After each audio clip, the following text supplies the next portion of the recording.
Saudaraku, Asosiasi Sepak Bola Oman atau Oman FA meminta hujatan ke wasit Ahmed Alkaf disudahi. Hujatan tersebut didasari dari buruknya kepemimpinan Ahmed Alkaf di laga Bahrain versus Timnas Indonesia. Duel ini terlaksana di Stadion Nasional Bahrain pada Kamis 10 Oktober. Pada kesempatan itu, Ahmed Alkaf dinilai banyak mengeluarkan keputusan yang memihak tuan rumah.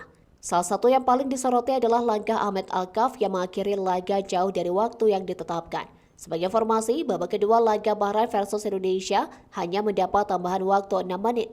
Namun Ahmed Alkaf tak meniup peluit panjang meski sudah menginjak waktu yang ditentukan. Hingga akhirnya Bahrain berhasil menyamakan kedudukan pada menit ke-90 plus 9 menit.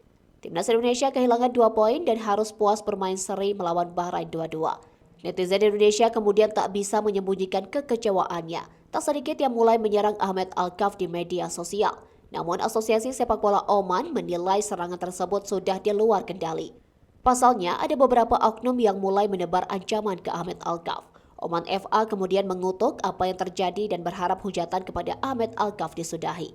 Perlu diketahui, Ahmed Alkaf merupakan wasit asal Oman. Sementara itu PSSI sebelumnya sudah mengirim surat protes. Surat tersebut dikirim tepat setelah laga Bahrain versus Timnas Indonesia. Hal ini diungkapkan langsung oleh Arya Sinulinga selaku anggota EXO PSSI.